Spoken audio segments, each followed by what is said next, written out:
y'all? We back with another one. It's your girl Miracle alongside with her co-host Creole Barbie. And today's topic is long-term / short-term goals in a healthy relationship.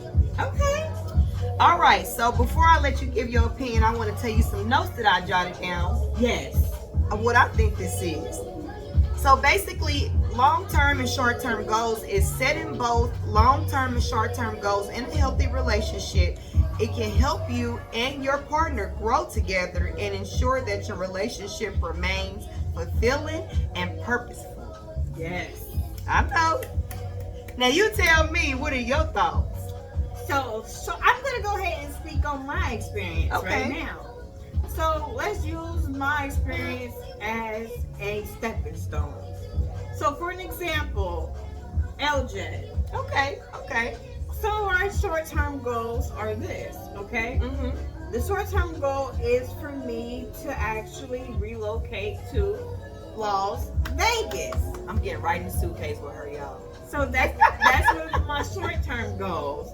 My other short-term goal I have is just to stay consistent. That's with the right. whole YouTube thing. That's right. He's my biggest cheerleader. That's right. And he loves what we're doing. That's right. He's just saying, keep it up. That's right. Keep doing what you're doing. It's gonna work out. That's right. So that's another short-term goal. Okay. Now, some of the long-term goals is that he wants to go into partnership. So he actually has one food truck in Las Vegas. It's located on the strip. And it's you know called what? Syrups. We're going to be doing business together because I'm getting a food truck beginning of next year. Yes. So look at that. God, won't he do it? He will actually do it, definitely. So he has this food truck called Syrups that he actually runs and he owns. Now he's not actually working the truck. He has people working there for him. Okay. But it's a chicken and waffle spot. Ooh, where people can pull up and I love get their some chicken and waffles. Ooh. So that's something that I was gonna go ahead and actually go into business with them on. Okay. So another long-term goal that he actually is one of my cheerleaders on, but he also wants to actually go ahead and expand it. What is it? The vending machine. Yes. That I have. Yes. So because of Las Vegas and how things are regulated, he also, because he is from California. Okay. So people know their hometown better than you know their hometown. That's right. So therefore, he has a few spots where he can branch off in Oakland. That's where he's from, the Bay. Okay. Now, shout out to the Bay. Yeah, shout out to the Bay Area. Some other long-term goals is actually marriage. Yes. I'm going to be the Bay of honor. I'm going to be the Bay of honor. That's actually, and it's so weird because out of all the men I've ever dated, that's the first person that brought up marriage to me. That's good. And then his family is like all behind it, like, we're going to marry that girl. Right. Marry that girl. Don't let that thing slip between your fingertips. So, that's something that I told him right now because I have so much going on. Yeah. That has to be a long-term goal. That's right. So those are some of the goals that are being put into place. That's good. I manifested it. I prayed about it. And so far, life is just going to take off where it needs to go. That's right. That's right. She actually said some good key points. That was good, sis. So I jotted down notes. Okay. Of what I think, in my own opinion, is short-term and long-term goals. You can chime in as I'm reading off, or give me some opinions or advice, or maybe something I probably said you agreed on. Okay. However you want to do it. But so I'm gonna start with short-term first because I feel like they ain't as big as the long-term. All right. They still matter though. Short-term goals are achievable within a few weeks to a year. That's how I look at short-term goals. These goals are to focus on immediate improvements and connections. You can improve these short-term goals by 1, communication. The second one is strengthening your emotional intelligence. Kind of what we went on last week about. Number 3 is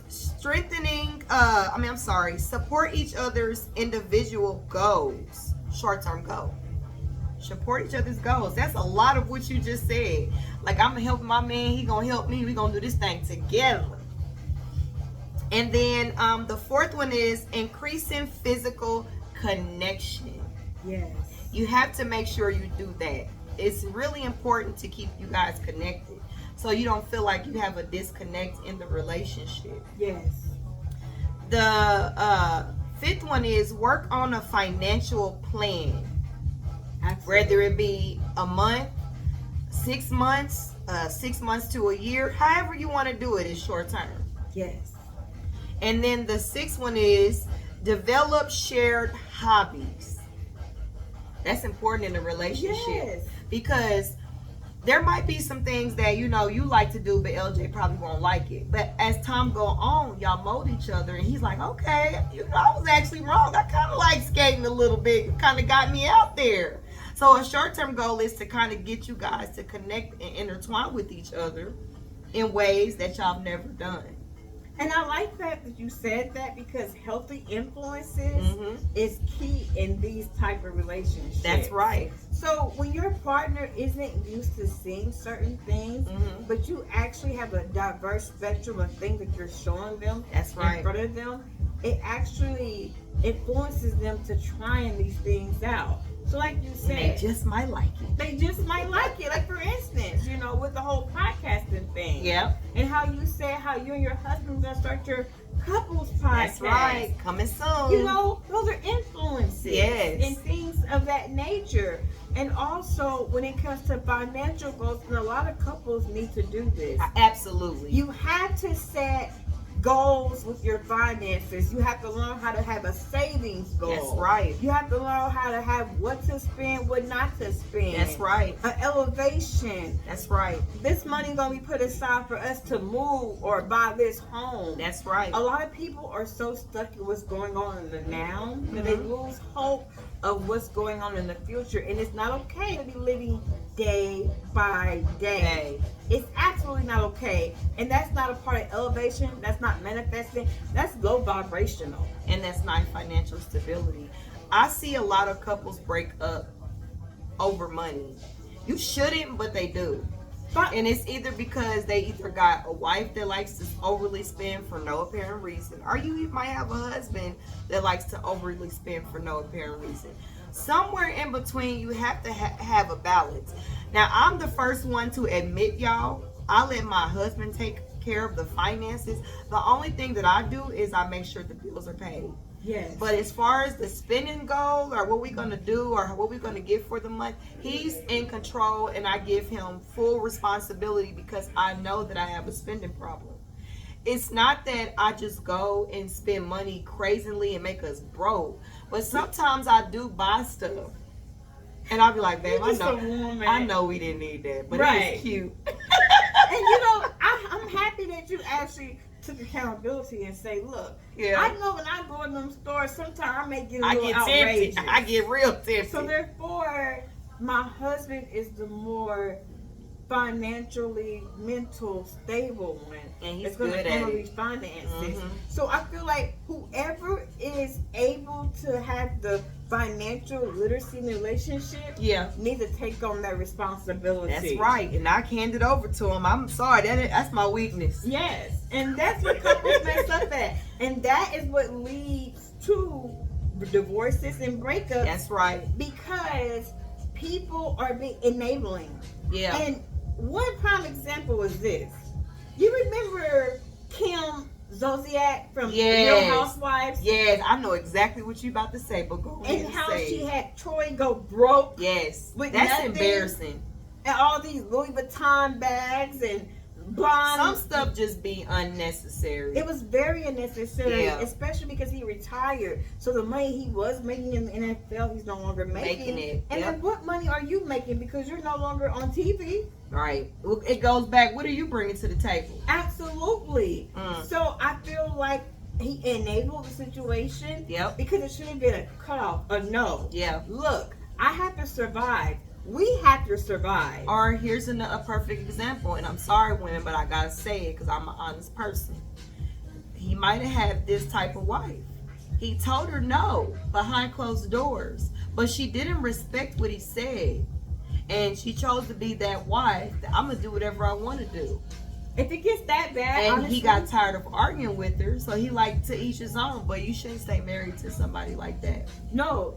I feel like at that point, because you just drag somebody down the way to a rabbit hole of disaster, that it's time to walk away. I hate that it happened. Yeah. But also, I'm really big on sometimes when you know a person is not financially literate, that means that you should not have them on joint bank accounts. Yes. I'm going to have a separate account. We're going to have a separate account. It's going to be an account that we share. Yeah. Because I cannot allow you to sit here and drug up all the money, and now we flat broke. And you gotta have some type of control. Like, I know I said that I have a problem with spending, but it ain't to that extent. I'm not about to sit up here and have a sit up here walking around talking about the savings is gone but baby, I needed these slip. That's too much. That is too much. You gotta have a little bit of control. And both of y'all can't have a spending problem. One of us gotta be able to control it. It ain't gonna work. It's just not going to work. So I feel like people have to really, finances always come up first. Mm-hmm. It can destroy relationships. It sure can. If you allow it. Educate yourself. Take classes, managing classes, budgeting classes. Do what you have to do to make yourself responsible. That's right. And being held accountable for these type of actions. That's right. And work towards your long-term goals. Like, we want to own businesses. We want to leave back, create generational wealth for our children. How can you do that if you don't make a plan, but you always spend it? Whatever I get, I'm spending it out. Whatever I get, I'm throwing it out. What are you gaining from that? Yes. Stress. I can tell you that. Yes, that's it. Stress and mental health problems. And if you have friends, because sometimes when you are with someone and they know you're doing well, or you could be single, and people on the outside looking and see you doing well, and you got the money grabbers. See, that's right. Y'all, the money grabbers. That's right. Listen to what she's saying. Be careful about that, because those people can bring hard shit. That's right. I can attest to it. Yeah. They can bring some serious hard shit, because whatever you putting out, you're supposed to receive it back. And if you can't receive it, Stop what? giving. It's causing a problem. It's causing a problem. Stop giving. And I believe in bad karma. Yeah. I know someone right now that owe money. Yeah. Big money. Owe down like Pookie. Okay. And then everything they were supposed to do besides pay that money back. And God don't like ugly. First strike. It showed me the jealous spirit on you. But the first strike was when something happened with their car. Second strike, it hit again on the car. Bought another car. And those are all signs from God, though. And when that person brought it to me, I said, until you do right by me with my money, everything you touch gonna burn. No, that's right. It's gonna burn. Yeah. Because I'm making it back. I've been making it back. Y'all, let me just say this, because sis is absolutely right. Stop borrowing money you know you can't give back. That's right. Just don't do it. Don't go get a loan and you know you ain't gonna pay it back. You're messing up your life. A lot of people say credit ain't all that. Credit does matter, because credit can help you open doors you never thought you could open. It don't matter what you kind of gotta job be careful or how much income you have. Yeah. If you don't have the credit to support it, buy. And who can sit here and save all the time and put down, pay things cash? Yeah. Because it's not helping. That's right. Like you said, credit will open doors for things, that you never thought. And it's highly important. And that's people right. like that borrow money, don't pay it back, they big on saying, oh, credit don't mean nothing. No, yeah, it be them. Yeah, it be this. Those You're right. type of people. It be them people. That burn credit. Or, you know what I don't like? Not trying to cut you off, sis, but I hate this, because I had this in the past. You'll borrow money and you'll act so politely, like you want to be sad, you want to make the person feel bad until they give it up. But then when I call you, and make it so bad, we all adults, sweetheart. I shouldn't have to call you back for my money that you know you owe us. I'm never going to call. I'm never going to call. But when I ask you about the funds, you cop a whole attitude with me. Yeah. Like, how dare you? Or they know they owe. Because I had a friend like that. No, they owe. Big money. They had the nerve to try to ask for some more money. Like, oh yeah, they got some balls on them. And then on top of that, I see you going on trips. You doing everything but paying that would piss me off. That measly money you owe me. Yeah. And it ain't about that. It ain't about measly and all that. I don't care if it's $5. You shouldn't have never asked if you knew you couldn't pay it back. And honestly, I'm so lenient with people.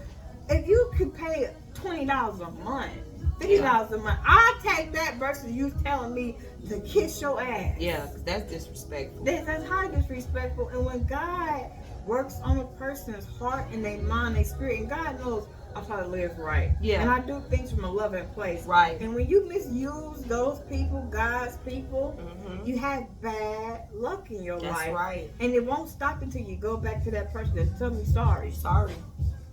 And pay them what you owe. And pay what you owe. Don't set yourself up like this. That's why this is the point of the short-term goals. Yes. Now, to add into that, let me get to these long-term goals. All right. So, long-term goals takes years to achieve and contribute to overall success and stability of a healthy relationship. With long-term goals, you have a better chance to build a strong foundation of trust and commitment, and you also can strengthen your commitment to your significant other when you got long-term goals. But basically, with long-term goals, y'all, we want to plan for financial security. Yes. Plan for it. And that's kind of what we just spoke on. Yes. But I think financial security goes with short-term and long-term, point blank period. Don't be out here just blowing up your money and you ain't working towards something that could benefit from it. Like people say, you go to work for 20 years of your life and ain't got nothing to show for it. I see people like that at work. And I'm like, man, what did y'all do with y'all time? Yeah. How do you sit here for 20 years and 30 years, y'all bragging about it it expeditiously? Yeah. You know, no, that's right. To say it. I've been here 30 years, but you don't own nothing. You didn't Back broke. Yeah, back broke. Knees broke. You didn't invest your money right. So when you do retire, you walking up with $300,000. When if you were to invest $3,000 for 30 years, guess how much that would have been? Let them know. $4 million. So people are not investing their money properly. That's right. You see what I'm saying? Setting themselves up. That's right. The right way. That's right. So they have to retire and then go back to work. Who wants to do that? Nobody. And you know what? I see a lot of that at the job. Yes. We had a guy that worked upstairs on the 3rd floor. I'm not gonna say no names, for out of respect, but he retired from the railroads only to come work here, and then he say stuff like, "Well, I get the retirement money, but this is just chump change to me." Who wants to retire just to go work somewhere else? Because I'm not doing that. It ain't chump change. Because if you didn't need it, you wouldn't have been here. You wouldn't have came. If you didn't Stop playing yourself. Right. You didn't. So either you was tricking, you was blowing money. Say it again, sis. They was tricking. You was blowing money. It was some reason what brought you back to work. That's right. So don't sit here and put yourself above or beyond anyone else. Anyone else. When you're back in a position, because I'm telling you something, if I do 20 years somewhere, ain't no coming deuces, back. I'm never coming back. Oh, sis, we're not even about to be doing 8 years. Okay. What the goal is a year and a half. And that's we why gone. You have to be creative. You have to set yourself up for these type of opportunities. And sometimes people aren't doing that. They're looking for the now or the hand-me-out. That's right. And even if you're trying to be like a content creator, you still got to put that work in. That's right. And that's what people fail to realize. It's like getting up doing a job. That's right. You got to get up, look the part. You have to speak about things. You have to be relatable, be honest. It's a lot that goes into your content. And you have to be very consistent. Yes, there's no such thing as a get rich scheme. Yeah. There's I hate even seeing that and people actually believe in that. And the ones that need to be at work are not at work. There you go. I was just about to say that and you took the words right out my mouth. But y'all know I got a conclusion. That's right. So in conclusion, this is what I came up with. Both long-term and short-term goals are essential for a healthy growing relationship. By working together as a couple to navigate together through challenges and you'll get stronger over time. Have you ever seen people together for years and it seems like they're still at the same place where you met them at? Yes. And how is that? That's because they both got comfortable. Nobody wanted change. Because I feel like this, it's a beautiful feeling when you can get it out the mud with That's somebody. right. But to actually start touching that generational wealth. That's to right. To start making these goals come alive. That's and right. Manifesting and putting that work in, that's a different type of level. We're going to build this empire. Yes. Like, we're going to quick champagne and be like, damn, I mean, we had right. shit. We can party tonight and then get up the next day and do it all over again. Yes. And our bank account still click, deposit, email, deposit. That's what I'm trying to do. I tell all my friends, and she know, we could party later. Yes. I'm on a mission right now. That's it. Either you with me or you against me. You against me. Either way it go, baby, you got to go. That's right. I mean, it ain't gonna work. It ain't gonna work. Y'all got to be on the same page. And that's really important too with these long-term and short-term goals in a healthy relationship. Always make sure y'all are on the same page. It may be difficult to get there, but find a way, strategize so that you can maintain a healthy relationship with short-term and long-term goals. And you will be successful. Yes, you will. Absolutely. So, guys, that basically concludes today's topic. I just want you guys to always be open and mindful when it comes to long-term and short-term goals. Make sure that you're planning your life out accordingly, the way you want it to go, in the most prosperous way. Don't do things without thinking them through. Because what you don't want to do is end up in the same place you was 5 years ago today. Like sis said, that's not elevating. Be more responsible with your finances. Make sure that you're being more responsible in your relationship as far as your goals. Make sure that your both of your goals align with each other. That's really important. Even if they don't, you find a way to make them mesh. That's right. But at the end of the day, anything is possible with God, and I'm going to always say it. Amen to that. Amen to that. So, without further ado, I appreciate y'all's love. I appreciate y'all's support. I appreciate y'all even coming in here and tuning in with us every week. And thank you thank you for the gift. I'm sorry, I wasn't looking. Sis caught it. I just want y'all to know that y'all support matters to us. This keeps us going. Without y'all, it ain't no us. It's definitely not a us. It's definitely not a us. So make sure that y'all go to the link in my bio on my TikTok page and subscribe to my YouTube channel, and also subscribe to my sis's YouTube channel. We got some big things coming, y'all. And comment, like, share. Give us your guys' opinions, because you don't want to miss out what we got coming. That's right, you guys. Real soon. And we say this all the time just to give you the opportunity. We open up that door every single time to give you the opportunity. So if you missed it a week before, you got time to still get in that thing. That's right. But without further ado, always make sure that when you're dating someone, whether it be long-term or short-term, you have goals. Keep the positive energy and be mindful that life is too short to be out here playing around. And everything will go smoothly. But without further ado, that wraps up that topic. And I hope that y'all stay tuned. We'll see y'all next week.